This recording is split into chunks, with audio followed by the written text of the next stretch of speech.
Hi, I'm Mike Hughes, and today we're going to be going over solving behavior issues.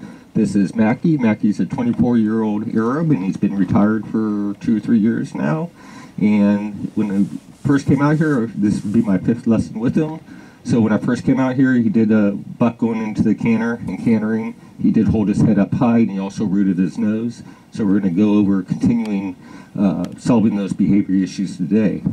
So when you start solving behavior issues in horses, you always have to peel back the layers, listen to the horse, and find the root cause of the behavior problem, so you know how to fix the problem and you know how to solve it through exercises. Without finding the root cause of the behavior issue, you know, it's like taking a shot in the dark, going on a witch hunt, playing a guessing game. You're never going to be able to solve the behavior issue because you don't know what's causing the behavior issue. All right, so once you start finding the root cause of the behavior issue, you can go ahead and start solving the problem. You know, it'd be like sending your car to the mechanic because your car isn't running very well. If he just starts changing out parts, more than likely he's not going to find out why your car was running bad. But if he does a diagnostic on your car, then he knows where to start looking, he knows what parts to change out. Or it's like the doctor, you know, doctor, I'm sick, and if he just starts prescribing all these medications to you without doing any testing, you're never going to get the right medication. But if the doctor does testing, then he'll know why you're sick and he'll be able to prescribe you the right medication. And it's the same thing with horses. All right, if we don't know what the root cause of the behavior issue is, we won't know what exercises to use in order to solve that behavior issue. So while working Mackie here in the last 4 lessons, today will be number 5 with him, we found out the root cause of his bucking was because he was on the wrong lead in the hind, which is called cross-firing. Cross-firing is the horse is correct in the front on the leads and they're wrong in the hind. And that will often get horses or start horses bucking in the canter or going into the canter because they're on the wrong lead in the hind. And even if the horses don't start bucking in cross-firing, while cross-firing, you can definitely feel it because it feels like the shoulders are going one way and the hips are going the other way. All right, so the root cause behind him rooting his nose out, you know, sometimes people use bits or, you know, long old shanks, and they're just constantly holding on to the reins too tight, and the horse starts wanting to say, hey, let my nose go, and they start rooting, and the rooting becomes a habit. And it's not, rooting isn't really dangerous to the horse. It's not dangerous to us, but it is super annoying. All right, so we'll go over rooting here in a little bit on how to correct these issues. And then he does hold his head up high, and we were teaching him how to drop his head from under saddle. So today, Mackie was, you know, he's been riding in as a Bozell. He does really good in the Bozell. He's pretty soft in the Bozell. But before you start any type of riding under saddle, you always want to make sure your horses are going to be super soft. So again, let me turn Mackie around this way. So again, you know, we find a spot on the shoulder, let's say right here. I'm going to go ahead and pick up the rein, and I'm going to lock my hand down on that spot on the shoulder until he's nice and soft and there's slack in the rein. When I lock my hand down on his shoulder, I can't be pulling on him. He can pull on me, but I can't be pulling on him. Where if I try to ask him to give in midair or teach a horse how to flex in midair, I can't help but to pull on him. So you always want to find that spot right here on the shoulder and make sure he's super light. And there he brings his head around very nicely for me. And you want to do that on both sides. Now when it comes to bucking, I know we've already discussed why the root cause of his bucking issue. So when it comes to bucking, your horses are going to have to be super soft on flexing on the ground and under a saddle. They're also going to have to learn how to disengage their hips, because if they go to buck, you're going to flex them and disengage the hip. The horse can't buck, flex, and disengage her hips all at the same time. So if the horse knows the cue to flex and disengage her hip like it's second nature, then that's what they're going to do instead of continuing trying to buck, and you want to get it shut down. Now you got to realize also the signs of bucking. So if I'm riding Mackie and he starts kicking out at my leg for one reason or another, I'm going to immediately go ahead and flex and disengage his hip, because that's him thinking about bucking. You know, if he starts rounding his back, really ducking his head down like he's going to buck, I'm going to go ahead and correct it right there. If he starts bucking a little bit, and let's say there's small bucks, you know, he has pretty small bucks, or did have pretty small bucks, I'm going to go ahead and correct it. You don't want to, dismiss the kicking out your leg or acting like he's in a buck or do small bucks and just laugh at it, because those small bucks will become big bucks. Those big bucks will become huge bucks, and the huge bucks, you'll find yourself on the ground and you're wondering, why am I laying on the ground when you should have taken care of the bucking to begin with, when it was just kicking out your leg or acting like he was in a buck or even small bucks. But you're definitely going to want to get them really soft on the left and on the right, flexing and disengaging their hips. So when we ask Mackie here to disengage his hips, we're going to go ahead and flex them. And go ahead and ask him to disengage his hip. Put a little bit of pressure there. And you definitely would want to get this going on the ground on both sides with flexing and disengaging their hips before you get under saddle with them. That way they know it. All right. So other causes of bucking, besides the cross-firing, we always want to make sure our horses are not in pain in any manner, not in the back, not in the poll, not in the legs, shoulders, the hips. So you always want to get rid of the, make sure your horses aren't in pain to begin with, and you can have a vet or a chiropractor come out and make sure the horse is not in pain.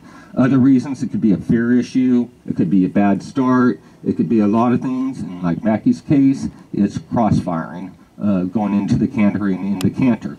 So always find the root cause, always make sure your horses are not in pain before you start performing any type of exercises with your horse. You can either make that determination, or you can have a vet or a chiropractor come out. All right, so now we're going to go ahead and get on Mackie, and we'll go ahead and continue.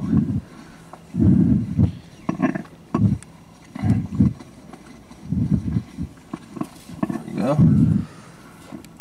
All right, go ahead and turn this way, Mackie. There you go. All right, so when I get on, I'm always going to get on from right about here. I'm going to go ahead and put my foot in the stirrup. I'm going to hop around a little bit. I'm going to make sure he's flexed towards me. Then I'm going to go up and I'm on. The reason I have him flexing towards me a little bit when I go to get on is because I want him paying attention to me getting on. And I do the same thing when I get off. I don't want him, staring off into the sunrise or not paying attention to me as I get on or off him. And then secondly, he has to stand here for about 45 seconds on the loose rein before we start moving him around. I don't want to just get on my horse and, have him walk off. I don't want him anticipating every time I get on or get off to go ahead and start moving around. More people get hurt getting on or off the horses than they do from the ground or under saddle, because when they go to get on their horse or they get off, the horse starts moving around. They come off, they go underneath the horse, or the horse takes off and they get drugged, or whatever the case may be. So you want your horses always being patient when you get on, and to stand here for about 45 seconds. The second thing I'm going to do, especially with bucking horses, I'm going to make sure that they're very soft coming around to the left and coming around to the right. I want him pretty soft, and he's pretty soft. Again, he's only in a Bozell, but you could do this exercise with a Hackamore, Bozell, snaffle bits. I like using full cheek snaffles, but when I came here and started working with Mackie here, he was already in a Bozell and he was already pretty soft. So we're just, sticking with the Bozell. He enjoys the Bozell. Before this, he had by somebody else, he had a 5-inch shank in his mouth, which is a leverage bit, which I do not use. I don't really like them. They're pretty harsh bits, and that's probably where he started learning how to root his nose out. He's not doing it yet, but he might, and if he does, then we'll show you how to correct the rooting. So that's just an itch on his leg. That is fine. Tell him he's a good boy. So he stood here nice and quietly. So with bucking horses, I'm also going to pick up the rein. I'm going to have him flex. I'm going to have him disengage that hip a little bit. Just so I know it. Just so I know he knows it. And he is soft doing it from both to the left and to the right. And just go ahead and disengage that hip.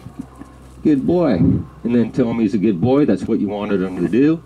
And then we're going to go ahead and start walking him around. Good boy. Good. So as we're walking him around, I'm not going to anticipate he's going to start bucking or anything. He never has bucked in the going into the walk or the trot. It's always been the canter. But even if he was known for bucking when he started walking or trotting, I'm not going to go into anticipating he's going to buck I'm just going to let him walk, and if he starts bucking, then, you know, we'll pick up on a rein and disengage the hip, because again, he can't, oh, there you go, he can't flex, disengage his hip, and buck at the same time. So he has to pick one of them up. That's good right there. He has to go by the flexing and disengaging his hip over the bucking. So he has to know the cues to flex and disengage his hips like it's second nature.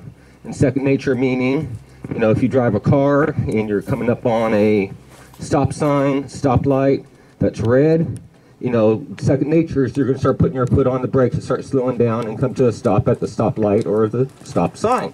You know, it says second nature, something that we always do when we're driving, or if the driver in front of us starts slowing down, we're going to slow down too. It's a second nature. And that's what we have to get our horses used to in doing with the flexing and disengaging that hip. You know, the flexing and disengaging the hip is your safety net if something starts going wrong in their saddle. Not always bucking, but it could be a number of other things. Bolting, or the horse starts running away, or whatnot. The only time I would not flex or disengage my hip if the horse starts rearing. If he starts rearing and I pick up the rein to flex him and disengage his hip, I'm going to bring him over on top of me. So the only time I would not flex or disengage the hip is if the horse is rearing. But, you know, beyond that, it is your safety net. That's what's going to give you the most control if something starts going wrong. And we'll show you here at a walk. So if he was, let's say he started bucking right now, I just pick up a rein, disengage that hip, disengage the hip, and then go on to whatever it is I was doing. If he started bucking again, then I'd do the same thing over again. Good boy. Then we're going to go ahead and pick up the trot here a little bit. There we go.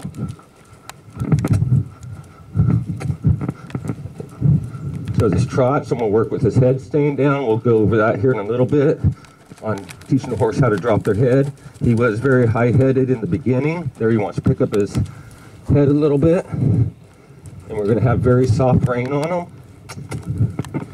And he's a little stiff in the body, so we're going to work with his stiffness. Again, he is 24 years old, so he's no young chicken. So we're just going to work with him on what he can do. And he's, you know, in fairly good shape. He's not lame, so he's going to be able to do all these exercises. And what he's going to end up doing later on, next week or so, we're going to start taking him out on the trails and getting him trail riding. Good boy. So that's pretty good going to the left. So I'll just sit back, say who, have him come to a stop, tell him he's a good boy. And then we're going to go back to the right. No, come back to the right. And we're just going to trot around a little bit to the right.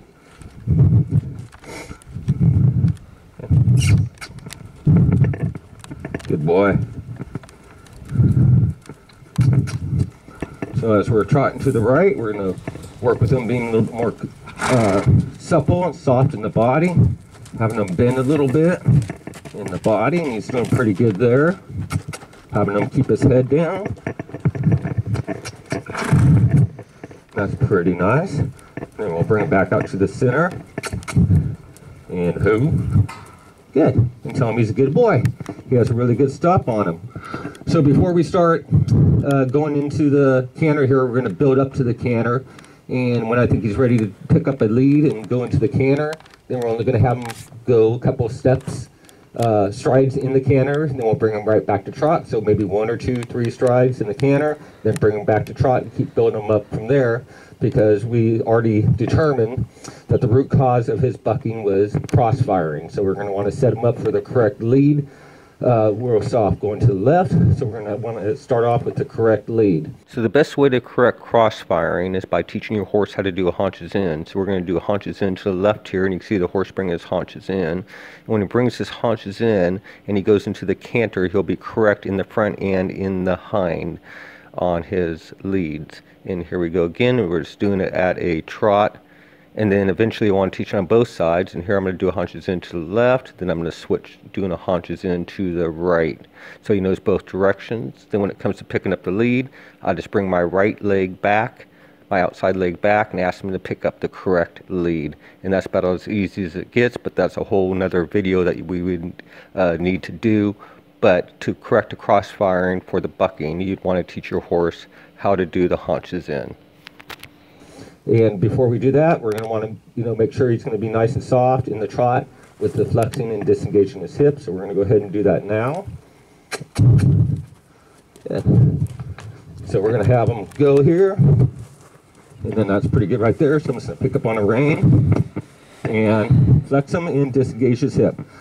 And the reason I do it in the trot before we go into the canter, because the canter is where he wants to start bucking at a little bit, and I want to make sure he's going to be just as soft at a standstill as he is in a walk, and just as soft in the trot as he is in the walk.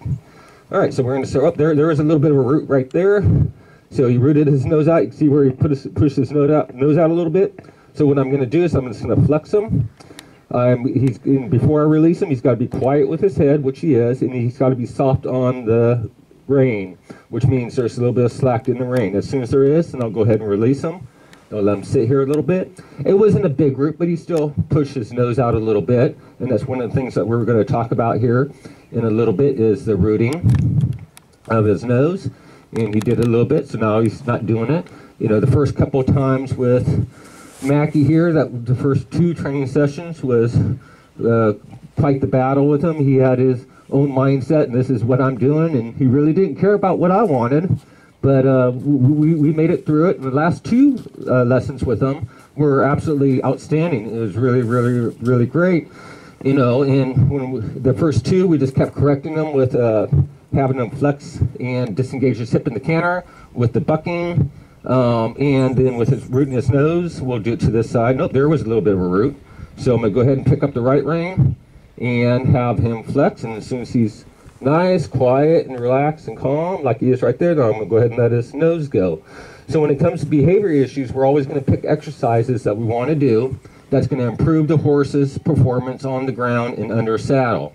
So for example, if he roots, I'm going to go ahead and pick up the rein, and I'm going to have him flex and have him nice, quiet. He's not trying to take the rein away from me. He's not trying to root right now. He's nice, relaxed, and calm on the rein.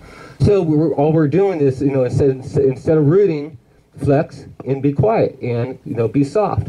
Be quiet with your head and be soft on the rein. So it's a win-win situation. All you're doing is getting your horses better at, he's got an itch.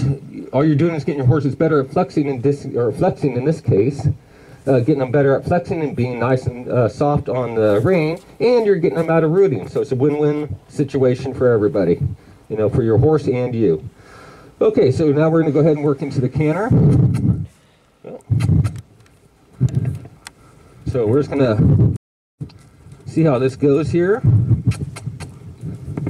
So I want to be nice and soft on them. I'm going to go ahead and push him over a little bit.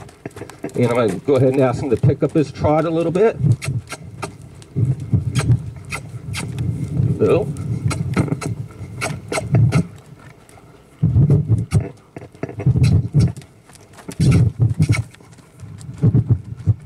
Good. And back to her trot. And ho. So he did it. That was pretty nice. That was a nice little canter he just had going to the left. He wasn't cross-firing. He was calm and relaxed going into it. And what we were working on there was a speeding up his trot into the canter. And he finally did it. His head did come up, so I'm not going to worry about everything all at the same time. His head staying at the level I wanted it to stay at. And, picking up the correctly. I'm not going to worry about everything. I'm going to pick out a couple of things I want him to work on. And that was going into the canter and being on the correct lead without bucking. I'm not going to worry about his head elevation right now. We'll worry about that down the line. The one thing when you're correcting behavior issues or you're doing any type of training with your horse, you don't want to start nitpicking the horse on every little thing they do. So if we're working on going into the canter, picking up the correct lead, let's say the left lead, in the front and the hind, no cross-firing, and correcting the bucking, we don't want to say, okay, you're not collected. We want, you can't just sit there and nitpick the horse to death, or else you're going to run into worse behavior issues than you already had. The The horse isn't ever going to be perfect. You know, it's not like we could put a microchip in their brain and say, poof, you're magically fixed. It doesn't work that way, all right? They're living, breathing animals. They're always going to make mistakes here and there. You know, that's one of the reasons. You know, even out on the trail, they might get nervous or scared of something. You know, it's this natural form. But we can't always get the horses, you know, nice and safe for us to ride the out on the trails or do showing or whatnot. And the horse can learn how to control their emotions. If you had a really excited horse or a really fearful horse, you teach them how to control all that out on the trails and in the arena. And any behavior issues, you know, we want to solve here in the arena or around pen, wherever you feel safer at. You know, if it's a trail thing like Buddy Sour or Barn Sour, then we can, you know, work. Oh, that was a little root. Then we can work out. We could work on those things out on the trails with our horses. Good boy. So we're going to go back into a little bit more here into the canter.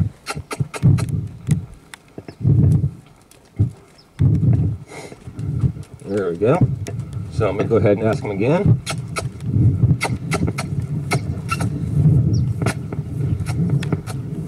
Good, and poo.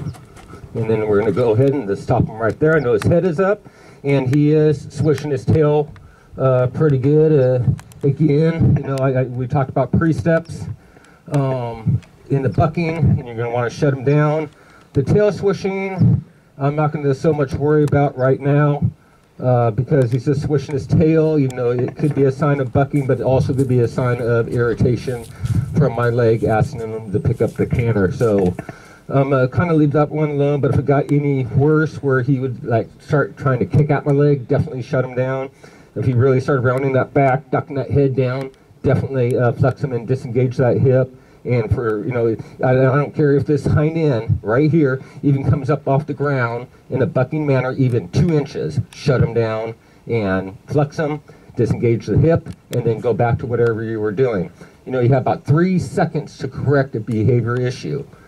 So if, let's say I was on the ground working with any horse, and let's say the horse bit me and then pulled away from me and ran to the other side of the arena, I might as well forget about it until the next time, because by the time I get up to him, catch him, you know, it's just useless to get mad at him at that point, because he's just going to think I'm getting mad at him because I caught him, not because of the bite.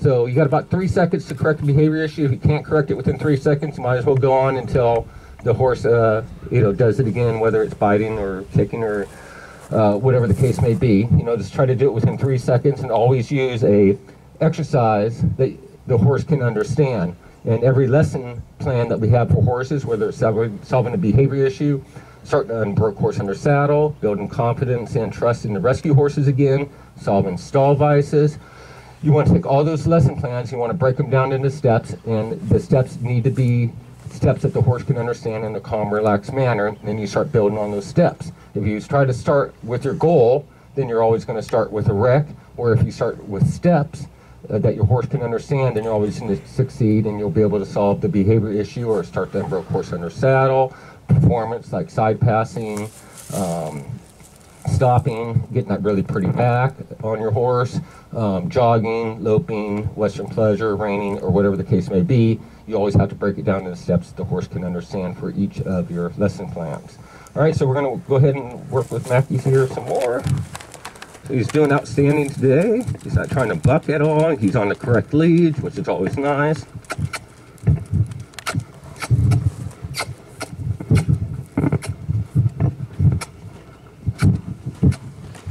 Good.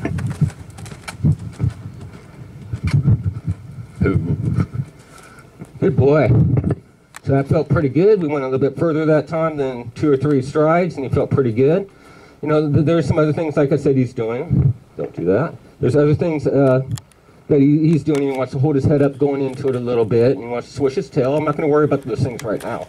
I'm worrying about the major things, which is the crossfiring and the bucking. That's what's on my mind right now, and when we get those cues, or we get those behavior, that was a root, when we get those behavior issues figured out, or get them solved, then we'll go on to, teaching him head elevation. We already started doing a little bit because his head was a lot higher, but going more into head elevation and, maybe not swishing his tail. Don't think as my leg has attention.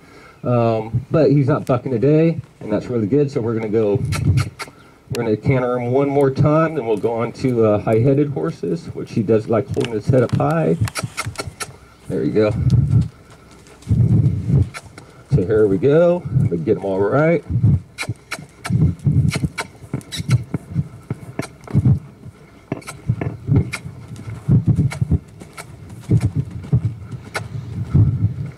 Good. And hope. All right, so he's gone into the canter. Come over here, Mackie. He's gone into the canter 2 or 3 times, or 3 times now. It was a really nice canter. It was a rocking chair canter, and it felt really, really, really good. That was a really good job on his part. So we're gonna stop him here for a minute, pet him, tell him he's doing a really great job, and he's doing excellent. So good boy. You got an itch? That's fine. He can itch. Okay, so that's how you'd want to go over bucking, is always finding the root cause, then going into solving the root cause by getting the right exercises to match the behavior issue, and that way you can correct it without playing guessing games. Again, always have your horses checked for pain-related issues before you start correcting any type of behavior issue. Make sure they're not in pain. Okay, so with high-headed horses that hold their heads really high, we want to start teaching them how to drop their heads. When the horses, you can teach them from the ground and under saddle, when they start dropping their heads, it's also a calm down cue. The horse is automatically relaxed. When you see horses that are high-headed, scared, nervous, excited, higher than a kite, their heads are always up here. All right, you don't ever see a horse with their heads on the ground that are scared, excited, nervous, or higher than a kite. Their heads are always up. So we start teaching a cue where I'm not going to, we're going to start with the left rein. I'm not going to take all the slack out of the right rein, but almost all the slack, because I don't want the horse over flexing. I'm going to go ahead and pick up the left rein. I'm going to leave a couple ounces of pressure there. And then as soon as you see the tip of that ear even drop a 1/4 of an inch, and go ahead and release the pressure. So we did start practicing this with Mackie. I believe it was the 2nd lesson. We started working on this with him. And he started getting it pretty good. And of course we did a 3rd and 4th lesson. And of course we're doing it today. It doesn't take your horses a long time to do this exercise or to learn this exercise. So again, all we're going to do, no, you can bring your head back up. All we're going to do is pick up the right rein. I'm not going to take all the slack out of the right rein again. I'm only going to take a little bit of slack out of the right rein. You're going to watch the tip of that ear. As soon as that tip of the ear goes down, even a 1/4 of an inch, 1/4 of an inch, there you go right there. Then I'm going to go ahead and release the rein and tell him he's a good boy. Remember, it's always the pressure that asks the horses to do the things we want them to do. It's always the release that tells them they got the answer right and did a good job. Also, remember, the horse's head, body, ears, whatever part of the body you're working with, can only go in 6 different directions. Left, right, up, down, forward, and back. So you're just holding pressure, maybe a couple of constant pressure, maybe 2 or 3 ounces of pressure. Like, I'm going to watch the tip of the ear. I want the tip of the ear to go down. It can only go in those 6 different directions. So I'm going to pick up the left rein, and as soon as that ear starts dropping a little bit, he wants to back up there a little bit. So if he wants to back up, I'm going to go with him. And then as soon as that ear dropped even a 1/4 of an inch, I'm going to go ahead and release the rein. So we'll do it again. Nope, don't. So there he wants to root a little bit. So again, I'm going to go ahead and flex him until he's nice, quiet, and soft, and I'll go ahead and release him. So again, all these exercises that we do to solve behavior issues, it's just a win-win situation, because the exercise is something that you're going to want your horse to know anyway. So you're just replacing the exercise with the behavior the horse has. So it's always a win-win situation. So again, I'm going to pick up, don't root. He's wanting to root a little bit, so we're just going to go ahead and correct him. Again, pick up the rein. It could be either rein. When he's nice, soft, quiet, there he's not quiet, there he wants his head back. When he's nice and quiet and he's soft on the rein, then I'm going to go ahead and release him. It's the easiest way to get your horses out of rooting. Again, it's not dangerous to you or your horse, it's just super annoying. Yep. Nope. Go ahead. All right. So now, that last time he was just starting to anticipate, and I don't want him to anticipate either, I want him to listen. So I'm going to take almost all the slack out of the right rein, not quite all the slack, just so you can't overflex. I'm going to pick up the right rein, and as soon as that head starts going down, and watch the tip of the ear. As soon as the tip of the ears start going down, I'm going to go ahead and release the pressure. And there he's going to hold his head there, and I like him holding his head there. Again, it's also a great calm down cue. We can teach the horse out on the trails, in the arena. So for example, if I'm out on the trails and he sees something that he spooks at, I could automatically have him drop his head and then go by whatever it was that he spooked at in a calm, relaxed manner, because we just use the calm down cue, and it works the way a cue should work, which is 100% of the time. So if I, teach him to where it's second nature, ask him to drop his head, he'll do it 100% of the time. And if we're out on the trails and something startles him, maybe it's deer jumping out from the brush or something up ahead he sees, we could just tell him to drop his head, he'll relax and go by it like it's not even there. And all these videos are on my membership site. And to subscribe, just type in Mike Hughes Horsemanship Members page. Click on the link and subscribe. When you do subscribe, also join my group Facebook page where you can post pictures and videos of you working with your horse and ask questions so I can help you and your horse more. There's about 290 videos, full videos with step-by-step easy to follow methods on my membership page, and solving behavior, that was a root, solving behavior issues, starting an unbroke horse under saddle, building trust and confidence in the abused and rescue horse, solving stall vices, performance, horsemanship, and all kinds of different things. So we hope to see you there. And remember, when you do subscribe to the membership page, also join my group page on Facebook to where I can help you more. So there he wants to twist his head a little bit, and I'm going to say that's fine, but I'm going to hold you here until you're nice and quiet and you're not trying to twist your head.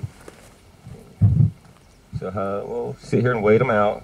Between now and midnight, he's going to hold his head nice and quiet. He's going to be relaxed. He's not going to try twisting. We got till midnight, so just because you only have so much time working with your horse, use that time. But just realize, it's the same thing if I was on a horse that didn't want to move. I know if I sat there until midnight, he's going to move something somewhere. So, yeah, I'm going to keep on holding him. There, he's nice and quiet. Finally stopped. And there you go. So now we're going to take him to the right a little bit more. There we go. And now we'll go ahead and trot to the right.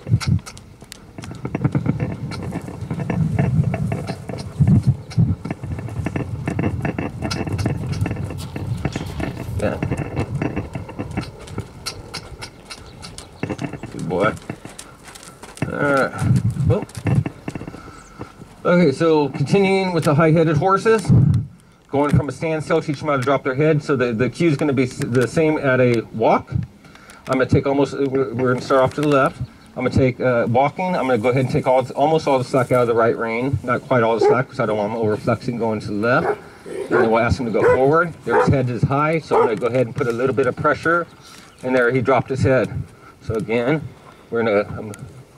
There his head goes up a little high. I'm going to use the left rein, and as soon as his head drops, I'm going to go ahead and release the rein. So it's the same, except now we're at a walk. Now we're going into the trot. He does the same thing. I'm going to keep reminding him to drop his head, and eventually, when he learns it well enough at the walk, trot, canter, he'll keep his head at whatever elevation I want him to have it at. Good boy. I'll turn him around here and go back to the right.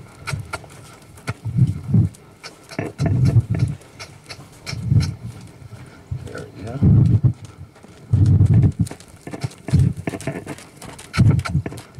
Good boy.